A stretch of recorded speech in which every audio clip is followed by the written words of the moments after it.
From a blaxploitation icon writing his own role to a tragic romance between co-stars, Bill Bellamy's 1997 comedy classic hides secrets that'll make you see this player's game in a whole new light.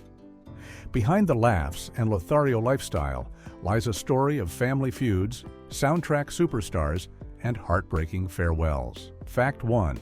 Bill Bellamy, coined Booty Call. Before Bill Bellamy became the smooth-talking ladies' man in How to Be a Player, he had already made his mark on American pop culture in a way that would outlast any movie role. The actor and comedian is credited with inventing the term booty call during his stand-up performances on HBO's Def Comedy Jam in the early 1990s. This wasn't just another throwaway joke that got a few laughs and disappeared into the comedy ether. Bellamy's phrase caught fire and spread through clubs, college campuses, and eventually became part of the everyday American vocabulary. The term perfectly captured the essence of late-night casual hookup culture in a way that was both humorous and instantly understood by everyone who heard it. What started as a comedy bit became so embedded in popular culture that people began using it without even knowing where it came from. By the time How to Be a Player hit theaters in 1997, Bellamy's linguistic contribution had already cemented his status as more than just another funny guy trying to break into Hollywood. The film itself became almost like a feature-length exploration of the very concept he'd introduced to the world years earlier. His character Dre embodied the lifestyle that the term represented, juggling multiple relationships and perfecting the art of the late-night rendezvous.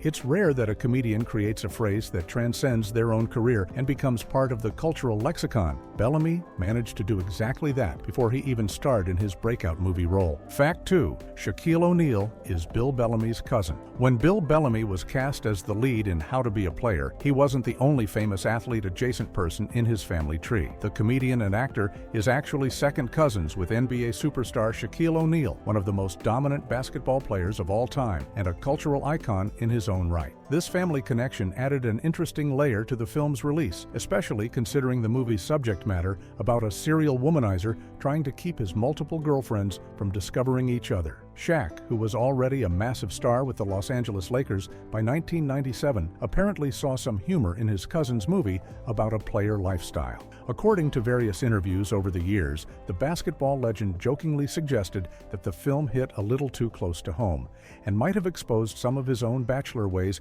during his single years. The two cousins shared more than just DNA. They both possessed that smooth charisma and charm that made them naturals in front of cameras, whether on the court, on stage, or on screen. While Shaq would go on to have his own acting career with films like Kazam and Steel, it was Bellamy who first brought the family name to Hollywood leading man status. The connection between these two larger-than-life personalities added an extra dimension of celebrity intrigue to How to Be a Player's release, with entertainment journalists often bringing up the famous family tie in interviews and profiles of both men. Fact 3. Max Julien wrote his own role. Max Julien wasn't just another actor collecting a paycheck when he appeared in How to Be a Player as Uncle Fred, the wise elder who guides Bill Bellamy's character through his romantic complications. Julien was already a legend in black cinema thanks to his iconic starring role in the 1973 blaxploitation classic The Mac, where he played Goldie, a charismatic pimp trying to navigate the dangerous streets of Oakland. For How to Be a Player,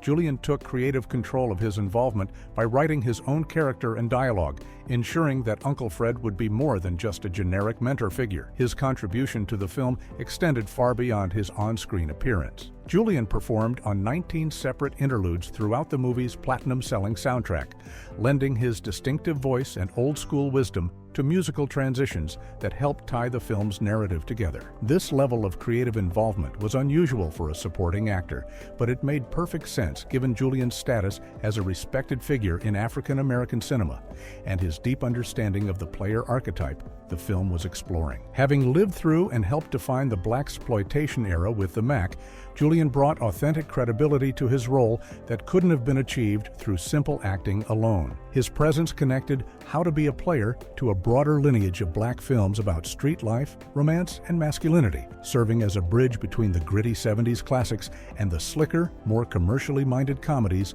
of the 90s. Fact 4. The Mac Easter egg. Sharp-eyed viewers watching How to Be a Player might notice a very specific piece of wall decoration in Dre's apartment that serves as more than just random set dressing. Hanging prominently in his living space is a poster for The Mac, the legendary 1973 blaxploitation film that starred Max Julien as Goldie, an ambitious pimp working the streets of Oakland. This wasn't an accident or a coincidence. The poster's placement was a deliberate meta-reference acknowledging Julien's iconic role in that earlier film and creating a playful connection between the two movies separated by nearly 25 years. In The Mac, Julien's character was literally a player in the most extreme sense, managing a stable of women as part of his business in a gritty, violent world where survival meant staying one step ahead of rivals and corrupt police. In How to Be a Player, Julien appears as Uncle Fred, the older mentor figure who advises Bill Bellamy's Dre on how to handle his considerably less dangerous but equally complicated romantic entanglements. The poster creates a fascinating visual dialogue between these two eras of black cinema and two very different interpretations of what it means to be a player. For audiences familiar with The Mac, the reference added an extra layer of humor and cultural significance to the scene, while younger viewers who might not catch the reference could simply appreciate it as authentic-looking apartment decoration for a character obsessed with player culture and its history. This kind of clever, self-referential filmmaking helped ground How to Be a Player within a larger tradition of African-American storytelling about masculinity and romance. Fact 5. Lark Voorhees' tragic engagement. Lark Voorhees brought her talents to How to Be a Player, but behind the scenes, she carried the weight of a very public and humiliating romantic experience from her past. The actress, best known for playing Lisa Turtle on the beloved teen sitcom Saved by the Bell, had been engaged to comedian and actor Martin Lawrence in 1993. 4 years before How to Be a Player was released. Their relationship seemed promising at first, with the two young stars planning a future together during the height of their respective television careers. But what should have been a private breakup between two celebrities became a devastating public spectacle when Lawrence decided to announce their split in the most shocking way imaginable. During an appearance on the Arsenio Hall show, one of the most popular late-night talk shows of the era, Lawrence casually told the host and the viewing audience that he was no longer with Voorhees and had moved on to someone else he planned to marry. The announcement caught Voorhees completely off guard, as she reportedly learned about the end of their engagement by watching the show along with millions of other viewers. The public humiliation of having such an intimate relationship detail broadcast on national television without any warning was a cruel blow that followed Voorhees into her subsequent acting roles. By the time she appeared in How to Be a Player, she had survived one of Hollywood's most painful relationship endings, bringing a certain depth of experience to any romantic storyline she portrayed on screen. Fact 6. Natalie Desselle died of colon cancer. Natalie Desselle Reid brought infectious energy and comedic timing to How to Be a Player in her role as Jenny, but her life was tragically cut short more than 2 decades after the film's release. In December of 2020, the actress passed away from colon cancer at the age of 53, leaving behind her husband, 3 children, and a legacy of memorable performances in black cinema. Her death came during the same devastating year that claimed Black Panther star Chadwick Boseman to the same disease, bringing renewed attention to how colon cancer disproportionately affects the African American community and often strikes younger people than many realize. Desselle Reid had kept her diagnosis private, fighting her battle away from the public eye, while her friends, family, and former colleagues only learned of her illness near the end. The news of her passing sent shockwaves through Hollywood, with tributes pouring in from co-stars and fans who remembered her scene-stealing performances in How to Be a Player and other films like BAPS, where she starred alongside Halle Berry. Her role in How to Be a Player showcased her natural charisma and perfect comedic timing, qualities that made her a standout even in a cast full of talented performers. The fact that she died so young from a disease that's often considered preventable with early screening made her death especially heartbreaking for those who knew and worked with her. Looking back at her performance in How to Be a Player now carries a bittersweet quality, seeing a vibrant young talent who would never get the chance to reach her full potential. Fact 7. Porn star cameo. During the climactic house-running sequence near the end of How to Be a Player, when Bill Bellamy's character desperately tries to keep his multiple girlfriends from discovering each other, viewers witness a rapid-fire series of increasingly absurd romantic encounters. Hidden among these scenes is an appearance by Solveig, an adult film actress who brought her talents from the X-rated industry to this mainstream Hollywood comedy. Her inclusion in a sex scene during this chaotic finale represents the kind of boundary-pushing casting that was more common in '90s. Comedies before the internet age made such crossover appearances feel less shocking or noteworthy. Directors and producers of R-rated comedies during this era often cast adult film performers for brief scenes requiring nudity or simulated intimacy, figuring that actresses comfortable with explicit content in their regular work would have no hesitation performing softcore scenes for theatrical releases. For How to Be a Player, a film already pushing boundaries with its frank discussions of casual sex and infidelity, including an actual adult film star, fit perfectly with the movie's unabashed approach to sexuality and player culture. Most mainstream audiences watching the film probably had no idea about Solveig's background in adult entertainment, simply seeing another attractive actress in one of the many romantic encounters that pile up during the movie's frantic third act. The choice to cast her reflects how '90s comedies often operated in a space between mainstream Hollywood and edgier independent cinema, willing to make unconventional casting decisions that major studios today would likely avoid due to increased scrutiny of every production choice. Fact 8. Soundtrack featured. Unreleased 2-pack The How to Be a Player. Soundtrack became almost as significant as the movie itself, achieving platinum sales status and serving as a time capsule of late '90s hip-hop at its commercial peak. One of the album's most notable inclusions was Troublesome by Tupac, a track that gave fans new music from the legendary rapper following his tragic death in September of 1996, just months before the film began production. The song's inclusion on the soundtrack helped introduce new Tupac material to a grieving fan base still processing the loss of one of hip-hop's most influential voices. But Tupac wasn't the only major name on the compilation. The soundtrack featured an impressive roster of artists including DMX, who was just beginning his explosive rise to rap superstardom, Ja Rule, in his early career before he became a mainstream sensation, and Foxy Brown, who was establishing herself as one of hip-hop's most formidable female voices. This collection of talent represented a specific moment when East Coast hip-hop was dominating commercial radio and urban contemporary formats across America. The album's success, going platinum with over 1 million copies sold, actually outperformed the movie's box office returns in terms of cultural impact and longevity. Fans who might have skipped the film still purchased the soundtrack for its stellar lineup of artists and tracks that became staples on urban radio throughout 1997 and 1998. The compilation stands as a reminder of when movie soundtracks served as legitimate musical events rather than afterthoughts. Fact 9. Russell Simmons produced.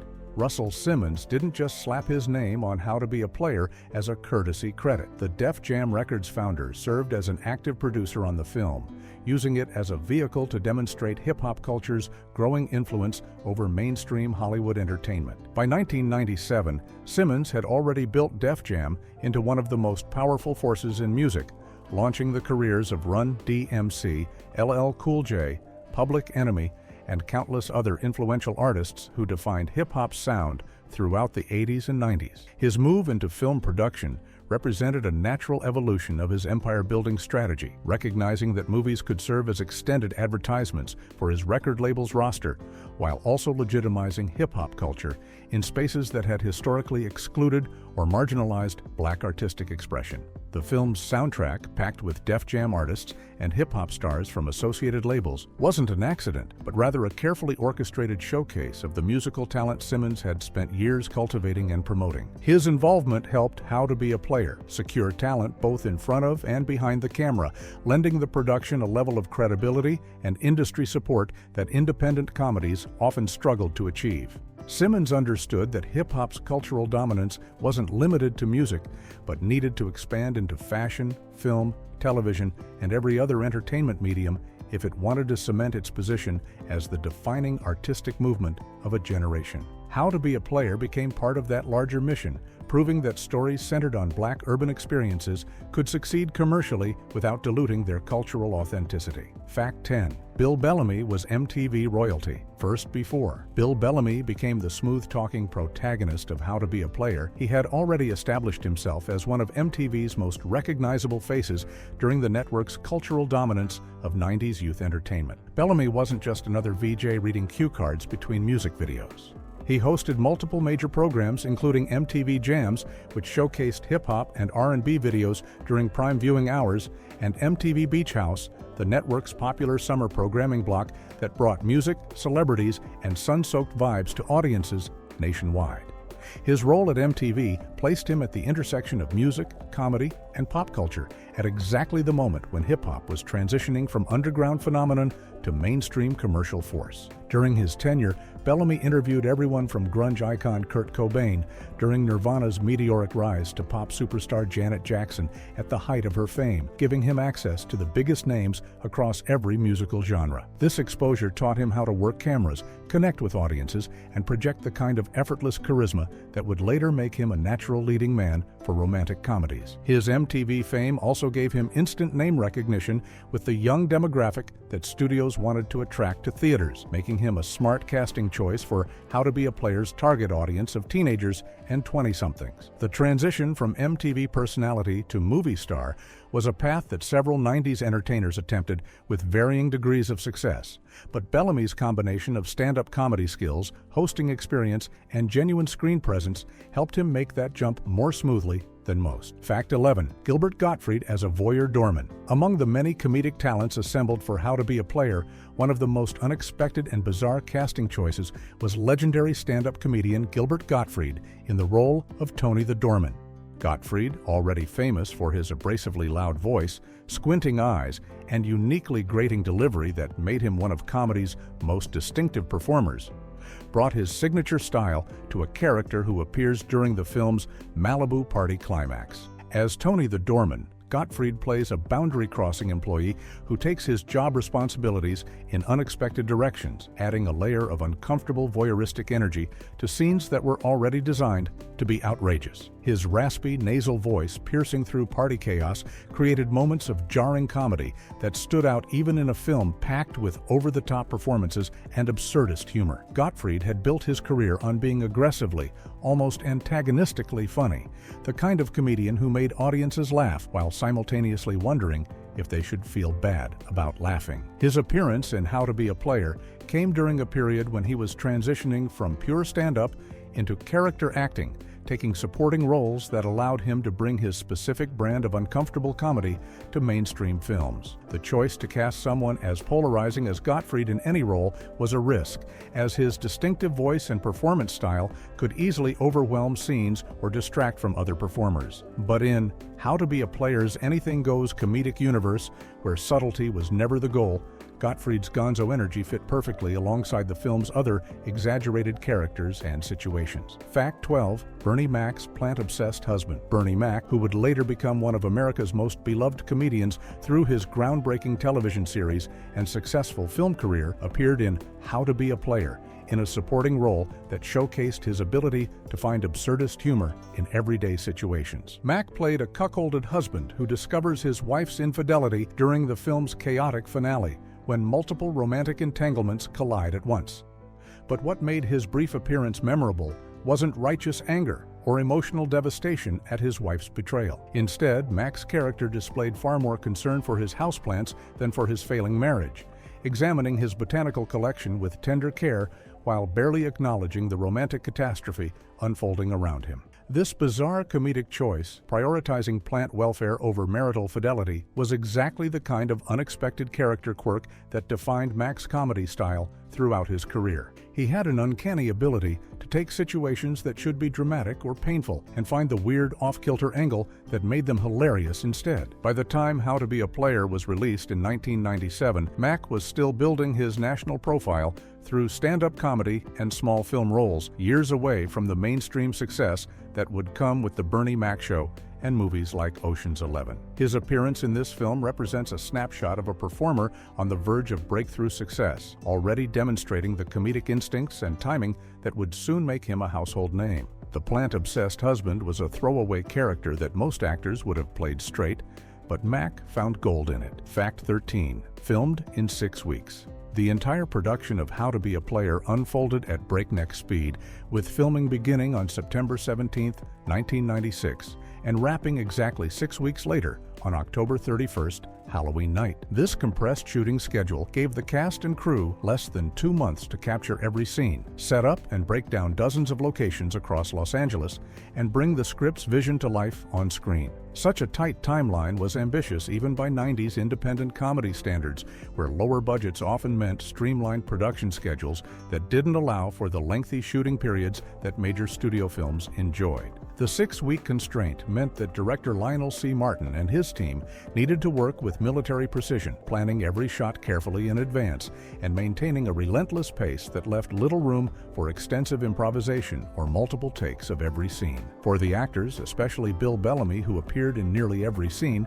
the schedule demanded constant energy and focus without the luxury of recovery days between intense shooting sequences. The tight production window also influenced the film's overall aesthetic and feel, contributing to its raw, energetic quality that matched the fast-paced lifestyle of its protagonist. Scenes had to work quickly without elaborate setups, which actually served the comedy well by keeping momentum high and preventing the kind of overthinking that can sometimes drain spontaneity from comedic performances. The Halloween completion date gave the production team just enough time for post-production work before the film's August 1997 theatrical release, maintaining the standard turnaround time for modestly budgeted studio comedies. Fact 14. 14% on Rotten Tomatoes, 76% audience score. Few films demonstrate the massive divide between professional critics and regular moviegoers quite like How to Be a Player, which earned a dismal 14% approval rating on Rotten Tomatoes from critics, while audiences rewarded it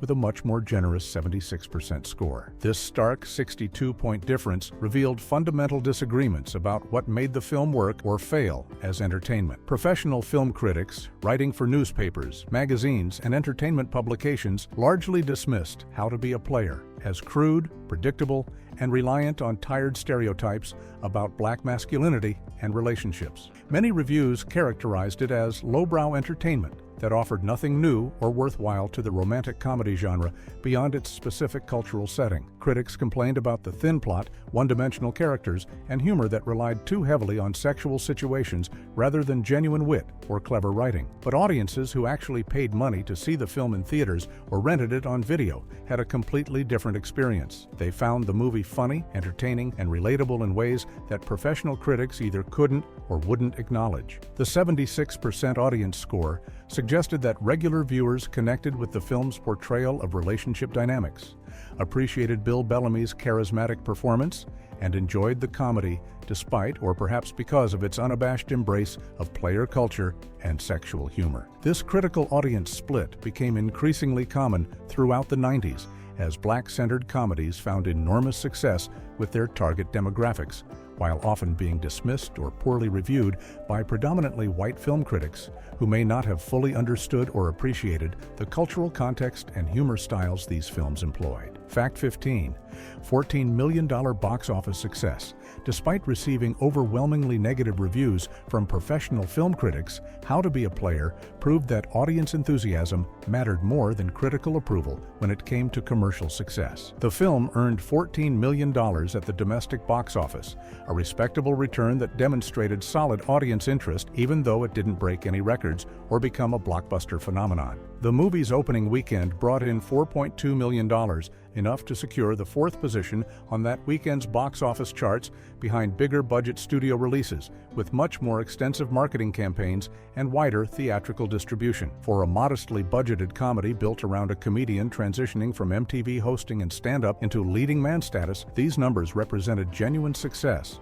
rather than disappointment. The $14 million total needs to be understood in the context of 90s theatrical economics, when ticket prices were significantly lower than today, and films didn't have the extended international release windows and streaming revenue streams that now contribute to a movie's overall profitability. How to Be a Player's financial performance validated the decision to build a film around Bill Bellamy's persona, and demonstrated that audiences were hungry for black romantic comedies that centered on urban culture and hip-hop-influenced aesthetics. The film's success also justified Russell Simmons and Def Jam's expansion into movie production, proving that hip-hop culture could drive theatrical attendance just as effectively as it sold albums and concert tickets. While $14 million might seem modest compared to massive blockbusters, it represented solid profitability for all involved and helped establish the viability of a specific type of black comedy.